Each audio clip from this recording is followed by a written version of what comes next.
utofauti wa mashindano wa mwaka huu ni kwamba kila bara tunachukua washiriki wawili, tofauti na miaka ya nyuma kila bara lilikuwa likiwakilishwa na mshiriki mmoja. Hili ni la kwanza. La pili, utofauti wa mashindano haya, staili ya kujaji mwaka huu imebadilika. Tunatumia digital zaidi kuliko miaka ya nyuma. Kompyuta ndiyo itakayohukumu. Baada ya majaji, kazi yao itakuwa ni kukata maksi tu, kwamba hapa amekosea na mkata maksi moja, hapa amekosea na mkata nusu maksi, hapa na mkata daraja mbili. Kompyuta ndio itakayojumulisha na kuleta orodha ya mshindi wa kwanza mpaka wa tano.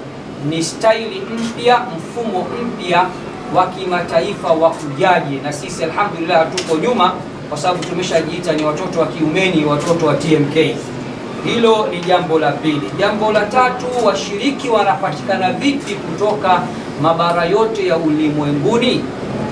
Jawabu ni kwamba Al-Hikma Foundation ni taasisi ya kimataifa na ina mabalozi kila nchi katika mabara yote ulimwenguni.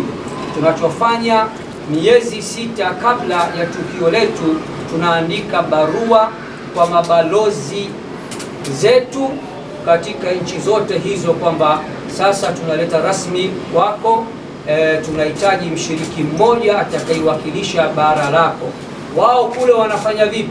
Wao kule wanatangaza jambo hili, kisha wanashindanisha vijana wao. Sisi hatuwaingilii na hayatuhusu namna wanavyompata mshiriki. Wakishampata mshiriki, ndipo wanajaza fomu yetu na wanatuma, mshiriki wa mwaka huu ni huyu, mshiriki wa mwaka huu ni huyu, na passport yake ni hii, na sisi tunaanza process ya kumwombea visa na masuala mazima ya tiketi. Mashindano haya mwaka huu yatakuwa ni mashindano ya 26, bimaana huu ni mwaka wa 26, na tangia tuhamie katika viwanja vya Mkapa na Uhuru, huu ni mwaka wa 12. Naam, karibu. Asante sana. Mimi naitwa Hamisi Mwenge kutokea TBC. Swali langu ni kwamba labda mnadhani mashindano haya ya Qur'ani yana mchango gani hasa kukuza maadili hasa kwa vijana? Tangu mlivyoanza mmesema na miaka 26 sasa hivi mpaka sasa, labda mnahisi imesaidia nini kukuza maadili hasa kwa vijana? Suali zuri sana kwa ndugu Hamisi kutoka TBC. Mashindano haya yanasaidiaje katika kukuza maadili au kuwalea watoto wetu kimaadili? Kwanza, Qur'ani tukufu yenyewe ni maadili tosha.